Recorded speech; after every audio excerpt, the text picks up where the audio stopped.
Hello everyone, welcome to Chart Learners SMC series lecture number 2। आज के हम इस लेक्चर में सीखेंगे कि फ्रैक्टल होता क्या है। पिछले लेक्चर में हमने बोला था कि हमने एक पूरी की पूरी एसएमसी सीरीज स्टार्ट कर रहे हैं, मगर सेकंड वीडियो आने में बहुत टाइम लग गया। अब हम यहाँ से रेगुलर सीरीज हम अपलोड करते रहेंगे वीडियोस। उसके लिए चैनल को सब्सक्राइब कर देना और नोटिफिकेशंस ऑन करके रखना। अब बढ़ते हैं हमारे उस टॉपिक की तरफ। पिछले लेक्चर में हमने सीखा था कि एसएमसी किसको बोलते हैं, मतलब स्मार्ट मनी कॉन्सेप्ट किसको कहते हैं, और स्मार्ट मनी कॉन्सेप्ट का मार्केट के अंदर क्या यूज़ है। हमने उसको डिटेल में समझा था, उम्मीद है आपको वो समझ में आ गया होगा। नाउ अब हम आगे बढ़ते हैं। ये टॉपिक बेसिक है, आपको बेसिक सा लग सकता है, मगर एक बात याद रखिए, जो चीज़ जितनी बेसिक होती है ना, उतनी ही ज़्यादा वो इम्पोर्टेंट होती है। क्योंकि अगर आप बिल्डिंग खड़ी करते हो, तो उसका सबसे ज़्यादा मेन पार्ट होता है पिलर, उसका बेस। अगर आपका स्ट्रॉन्ग नहीं होगा, तो डेफिनेटली वो बिल्डिंग आप कहीं ना कहीं जाकर वो गिरी जाएगी। ठीक है, तो हमारी इस जर्नी के साथ जुड़े रहिए। हम डायरेक्ट सेटअप्स की तरफ नहीं बढ़ रहे, क्योंकि देखो, मार्केट के अंदर कमी सेटअप की, स्ट्रेटजी की नहीं होती है। चाहे आप सपोर्ट रेजिस्टेंस पे ट्रेड करते हो, इंडिकेटर पे ट्रेड करते हो, उससे फर्क नहीं पड़ता। फर्क ये पड़ता है कि आप उस चीज को चार्ट पर मार्केट के अंदर कितनी बेहतर वे में इंप्लीमेंट कर पाते हो, ये इंपॉर्टेंट होता है। और यही बताता है आपको फ्रैक्टल नेचर, जो हम आज इस टॉपिक में डिटेल में सीखेंगे। अब हम जो है उसी तरह ट्रेडिंग के अंदर भी, हम हमारी सीरीज के अंदर भी हम वही चीज कर रहे हैं। हम बेस स्ट्रॉन्ग कर रहे हैं। जब हमारा बेस मजबूत हो जाएगा, जब हमारे सारे पिलर्स मजबूत हो जाएंगे, तो हम जितनी चाहे उतनी बड़ी इमारत खड़ी कर सकते हैं। तो उम्मीद है आपको ये इस लेक्चर के आने से फायदा होगा। अब हम आगे बढ़ते हैं। आज के मैं इस लेक्चर में आपको बताऊंगा, ठीक है, पहले ही मैं आपको बोला हूँ कि हम कोई सेटअप या कोई ऐसी ट्रिक नहीं सीख रहे जिससे हम एंट्री एग्जिट इजीली फाइंड कर लिए, टीपी डन हो गया हमारा। हम इस तरह से हम मार्केट के अंदर सरवाइव ही नहीं कर सकते। क्यों? क्योंकि ये मार्केट शॉर्टकट के लिए बना ही नहीं है। ये शॉर्टकट सीखने वाले के लिए है ही नहीं। जिसको बाई सेल रिकमेंडेशन चाहिए, वो मार्केट में टिक ही नहीं सकता लॉन्ग टर्म तक। क्यों नहीं टिक सकता? क्योंकि वो मार्केट को पहचाना ही नहीं है। वो मार्केट को आप किस तरह पहचानेंगे? वो पहचानेंगे इस फ्रैक्टल नेचर से, इस टॉपिक के जरिए से हम पहचानेंगे। आज सिर्फ आपको एक ही चीज समझानी है, एकदम प्रैक्टिकल चीज है। ठीक है, मैं इसको ज्यादा कॉम्प्लिकेटेड नहीं करूंगा। आपको जितना चाहे उतना मैं आपको इजीली समझा सकूं, मैं वो कोशिश रहेंगी मेरी। ठीक है, तो अब हम इस फ्रैक्टर का मीनिंग क्या है इसको समझते हैं। एक प्रैक्टिकल सोच क्या होती है, और उसी टॉपिक का नाम फ्रैक्टल है। मतलब हम इस फ्रैक्टल जो टॉपिक है, हम इस चीज को जितना प्रैक्टिकल समझेंगे उतना हम मार्केट में टिक पाएंगे। ठीक है, देखो, मार्केट में सबसे बड़ी प्रॉब्लम जो होती है वो नॉलेज की नहीं होती। सबसे बड़ी प्रॉब्लम जो होती है ना, वो कंफ्यूजन की होती है। और वो कंफ्यूजन क्रिएट कराया जाता है ताकि हम प्रॉफिट मार्केट से नहीं निकाल पावे। और बिग प्लेयर्स भी यही इसी तरह कंफ्यूजन का इस्तेमाल करके पैसा बनाते हैं मार्केट से। जैसा हमने पिछले वीडियो में पढ़ा था कि बिग प्लेयर्स जो है रिटेलर्स को मैनिपुलेट करते हैं, रिटेलर्स को ट्रैप करते हैं। किसके जरिए? न्यूज के जरिए, कोई भी एक्स वाई जेड, बहुत सारे तरीके हैं उनके ट्रैप करने के। वो उस तरीके से ट्रैप करते हैं और रिटेलर्स को वो लोग प्रॉफिट निकालते हैं। तो आज इस लेक्चर में हम सीखेंगे। ठीक है, और एक बात याद रखना कि मार्केट कभी भी कंफ्यूज नहीं होती। आप बहुत लोग के मुंह से सुने होंगे कि भाई मार्केट कंफ्यूज है, कहाँ जाना चाहती है उसको खुद को नहीं पता है। ये बहुत बड़ी गलत है, बहुत बड़ी गलत फहमी है ये। मार्केट कभी भी कंफ्यूज नहीं होती। कंफ्यूज होता है वो सिर्फ एक रिटेलर कंफ्यूज होता है, वो हम हैं। सिर्फ हम ही कंफ्यूज होते हैं मार्केट के अंदर। मार्केट कभी भी कंफ्यूज नहीं होती। हम कंफ्यूज हो जाते हैं मार्केट को लेकर कि भाई यहां से ऊपर जाएगा या नीचे जाएगा। अब सिंपल सा एक एग्जांपल लेते हैं। आपको ये पिक्चर दिख रहा होगा, आपको ये सर्कल ड्रॉ करके रखा है मैंने। मान लो कि ये एक बड़ा पिक्चर है। आप एक बड़ा सा पिक्चर देख रहे हो, ठीक है। आप देख रहे हो कि एक बड़ा सा सर्कल है, ये वाला एक बड़ा सा सर्कल है, ठीक है। उसके अंदर आप देख रहे हो कि एक छोटा सा सर्कल है। उसके बाद आप देख रहे हो और एक उससे छोटा है, फिर और एक उससे छोटा एक सर्कल है। उसके बाद लास्ट में आप देख रहे हो कि और एक छोटा सा एक सर्कल है। अब ये क्या समझ में आ रहा है हमको इससे? हमको, अगर मैं आपको ये पिक्चर पूरी नहीं दिखाता, अभी आप देख पा रहे हो कि एक बड़ा सर्कल है, उसके अंदर एक छोटा है, उसके अंदर एक छोटा है, आप ये देख पा रहे हो।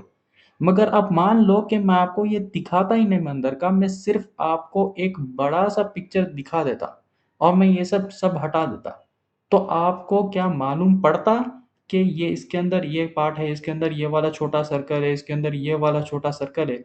क्या आपको मालूम पड़ता ये? नहीं पड़ता ना। क्यों? क्योंकि आपने वो चीज़ देखी ही नहीं। आपने वो चीज़ देखी ही नहीं। अब इससे ट्रेडिंग के अंदर क्या रिलेट है? देखो, मार्केट के अंदर बहुत सारे टाइम फ्रेम्स हैं, ठीक है। 2 मिनट हो गया, 3 minute, 5 minute, 15 minute, 45 minute, 1 hour, 2 hour, 4 hour, 1 day, 1 week, 1 month. इसी तरीके से बहुत सारे टाइम फ्रेम्स हैं। अब मेरा आपसे एक क्वेश्चन है कि इन टाइम फ्रेम्स को लाने की ज़रूरत ही क्या पड़ी? मार्केट में चार्ट देखने के लिए इतने सारे टाइम फ्रेम्स को लाने की ज़रूरत ही क्या पड़ी? सिर्फ एक डेली टाइम फ्रेम काफ़ी था, एक वीकली टाइम फ्रेम काफ़ी था एनालिसिस करने के लिए। ये सब क्यों लाया गया? ये सब इसलिए टाइम फ्रेम्स लाया गया है मार्केट के अंदर, ताकि हम कंफ्यूज हो जाए। कैसा कंफ्यूज हो जाए? हमको पता ना चले कि यहाँ से मार्केट ऊपर जाएगा या नीचे जाएगा। वो कैसा? अब आप देख रहे हो सिर्फ 5 मिनट चार्ट, ठीक है। अब 5 मिनट चार्ट के अंदर आपको डब्ल्यू बनता हुआ दिख रहा है, जैसा हमने प्रीवियस लेक्चर के अंदर एग्जांपल लिया था डब्ल्यू का, ठीक है। आपको इस तरीके से डब्ल्यू बनता हुआ दिख रहा है, राइट। और दूसरा बंदा जो है वो 15 मिनट से हटके वो 30 मिनट टाइम फ्रेम पे जाता है और देख रहा है कि यहाँ पर एक एम पैटर्न बन रहा है भाई। तो यहाँ पर सही कौन है? एक जन को यहाँ पर W दिख रहा है, एक जन को यहाँ M दिख रहा है। तो इसमें से करेक्ट कौन है? दोनों भी अपनी जगह सही है, मगर अगर आप 30 मिनट्स के अंदर यहाँ पर आप M पैटर्न देख रहे हो और 5 मिनट के अंदर आप W पैटर्न देख रहे हो, तो इससे क्या पता चलता है? आप कंफ्यूज हो जाओगे कि यहाँ पर मार्केट ऊपर जाना चाहती है कि या मार्केट में यहाँ से सेल आएगा। और यही कंफ्यूजन का बिग प्लेयर्स इस्तेमाल करते हैं। हमेशा याद रखिए, ट्रेडिंग के अंदर सबसे ज़्यादा पावरफुल टाइम फ्रेम्स वही होते हैं जो हायर टाइम फ्रेम होते हैं। मतलब यहाँ पर 1 आवर से, ठीक है, 1 आवर के टाइम फ्रेम से 1 आवर, 2 आवर, 3 आवर, 4 आवर, और यहाँ पर डेली के टाइम फ्रेम से 1 डे, 1 वीक, 1 मंथ। अब यहाँ पर सबसे स्ट्रॉन्गेस्ट टाइम फ्रेम कौन सा है? सबसे स्ट्रॉन्गेस्ट टाइम फ्रेम आपका आएगा 3 मंथ्स, 1 मंथ, 1 वीक, 1 डे। उसके नीचे जितने भी टाइम फ्रेम्स हो गए उसको हम बोलते हैं लोअर टाइम फ्रेम। और लोअर टाइम फ्रेम और हम इसके नीचे जितना जाते जाएंगे उतनी चीज़ें कंफ्यूजन क्रिएट करेगी, उतनी ही चीज़ें हमको मैनिपुलेट करेंगी कि यहाँ से हो क्या रहा है। आप मान लो कि यहाँ पर आप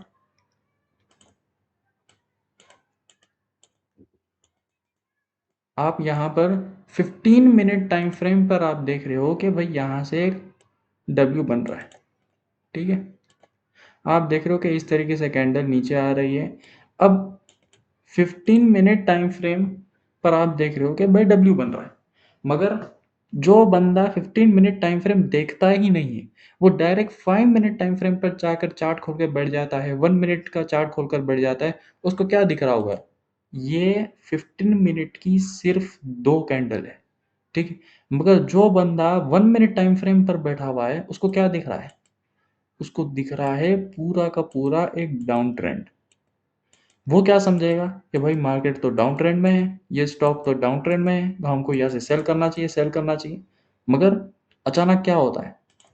अचानक एकदम से एक बड़ी बाइंग आ जाती है और क्या होता है यहाँ पर? उसका स्टॉप लॉस हिट हो जाता है। तो यहाँ पर स्टॉप लॉस हिट होने का रीज़न क्या था?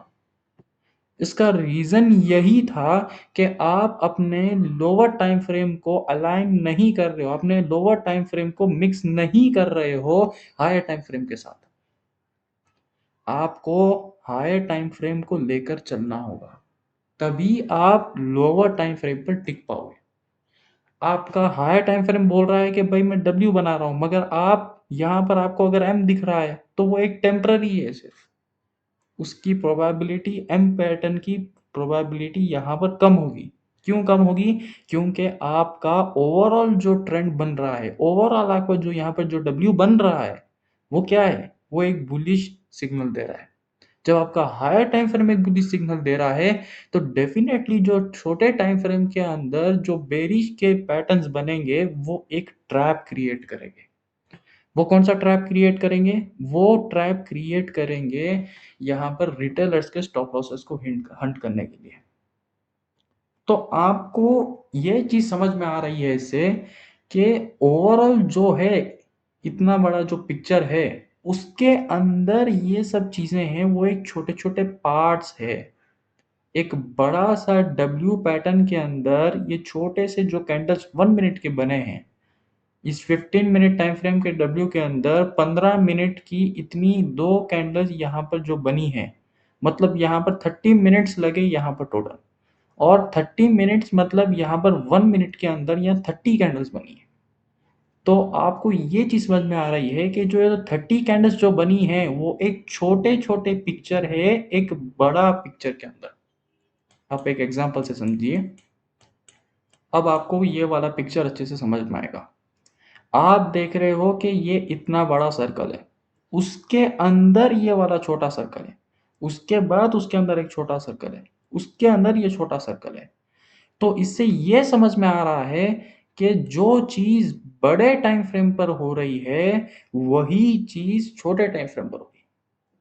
अब मान लो कि अगर मैं आपको एक कोई भी पज़ल, फॉर एग्ज़ाम्पल एक लायन का अगर मैं आपको इस तरीके से मैं आपको पिक्चर बनाने के लिए कहूँ, ठीक है? और मैं उसके पज़ल्स दे दूँ आपको, और इस पूरे पिक्चर के मैं आपको टुकड़े-टुकड़े दे दूँ, तो क्या आप समझ पाओगे कि यहाँ पर ये लायन का पिक्चर बनेगा या फिर एक कौन से कोई दूसरे एनिमल का पिक्चर बनेगा?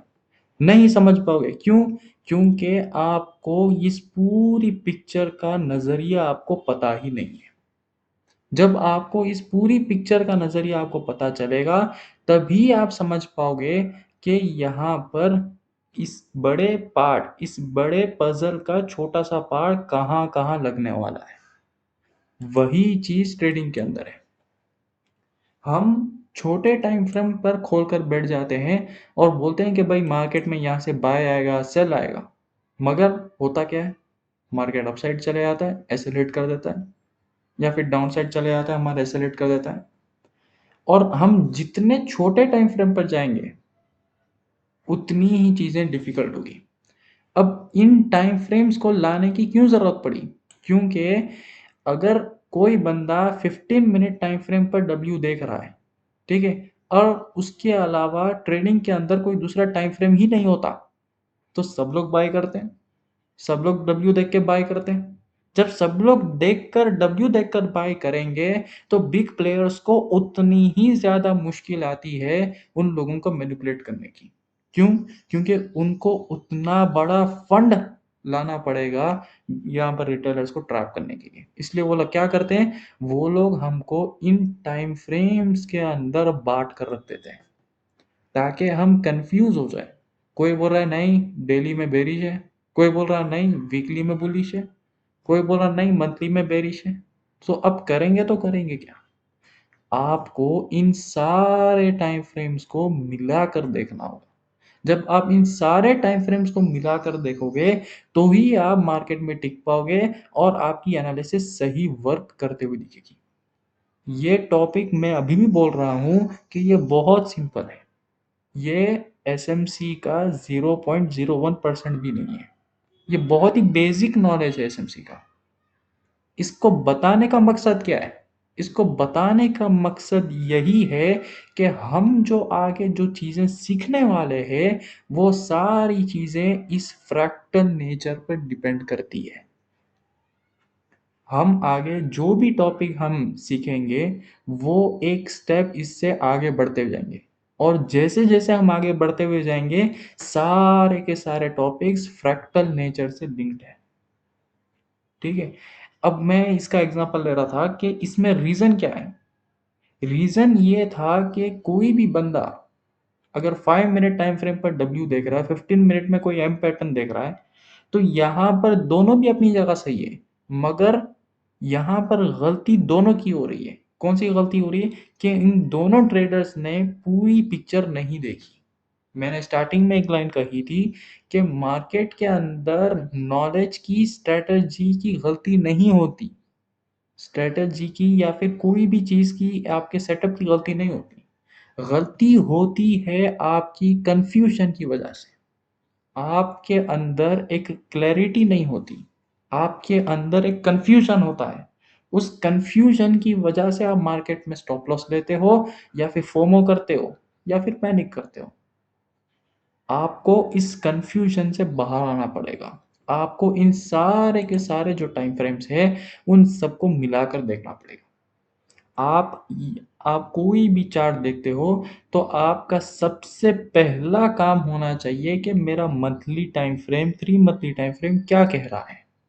उसके बाद आपको आना है वीकली टाइम फ्रेम, उसके बाद आपको आना है डेली पे।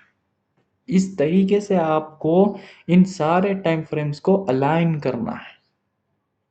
अब मैं आपको एक चीज बताता हूं कि फ्रैक्टल नेचर का और एक एग्जांपल है ये, कि एक बड़ी सी फैक्ट्री है। ठीक है? उस इस बड़ी सी फैक्ट्री के अंदर आपको सिर्फ एक इतना सा टुकड़ा दिखा दिया जाए, एक छोटा सा केबिन का, तो आप क्या गेस कर पाओगे कि ये फैक्ट्री का ये छोटा सा हिस्सा है? नहीं कर पाओगे। क्यों?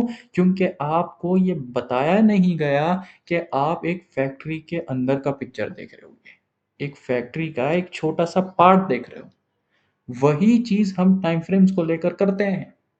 हमको जहां पर जो पैटर्न दिखा वहां पर लाइन खींच देते हैं और बोलते हैं भाई यहाँ से ऊपर जाएगा, यहाँ से ऊपर जाएगा। आप बहुत लोग को देखते होंगे कि वो लोग सिर्फ डेली टाइम फ्रेम पे रहते हैं, ना उससे ऊपर जाते हैं ना नीचे जाते हैं। नो डाउट उनकी स्ट्रेटजी वर्क करती होगी, नो डाउट वो बड़े सक्सेसफुल ट्रेडर होंगे, मगर उनके स्टॉप लॉस जरूर हिट होते होंगे। क्यों? किसकी वजह से? वो इसी वजह से कि वो लोग इन टाइम फ्रेम्स को मिक्सअप करके नहीं देखते। मार्केट एक पजल की तरह है। जब तक सारे आपके पीसेस कनेक्ट नहीं करोगे, तब तक गलत कंफ्यूजन और गलत डिसीजन लेते रहोगे। फ्रैक्टल का काम यही है कि वो आपको बताता है कि जो आप नीचे देख रहे हो, ये जो आप ये वाला जो पिक देख रहे हो, ये जो वाला जो आप छोटा सा पार्ट देख रहे हो, इस बड़ी सी पिक्चर का ये कौन सा पार्ट है, आपको फ्रैक्टल नेचर वही बताता है। और जब ये समझ में आने लगता है ना, तो मार्केट का जो नॉइस है वो धीरे धीरे कम होने लगता है। जो चीज बड़े टाइम फ्रेम पर होती है, वही चीज छोटे टाइम फ्रेम पर भी होती है। आप रिटेलर्स को क्या देखते हो? आप दूसरे ट्रेडर्स को क्या देखते हो? एक बड़ी कैंडल, एक बड़ी कैंडल बनी, ठीक है, सब लोग खुद पढ़ते हैं। एक बड़ी ग्रीन कैंडल बनी, सब लोग खुद पढ़ते हैं। यहाँ से ब्रेकआउट आ गया, ये न्यूज आ गई। बहुत सारे एग्जांपल्स ले सकता हूँ, बहुत सारे एग्जांपल ले सकता हूँ मैं इस तरह। आपको कुछ वक्त पहले न्यूज़ आई थी, ठीक है, कि गवर्नमेंट ने जल जीवन के अंदर ये अनाउंस कर दिया, वो अनाउंस कर दिया। रेलवे के अंदर बजट में ये आ गया, वो आ गया, डिफेंस के अंदर ये आ गया, वो आ गया। मगर कहाँ है वो सब स्टॉक्स अभी? सब डाउन। क्यों डाउन है? क्योंकि रिटेलर्स को फंसाया जाता है इन कैंडल्स की जरिए।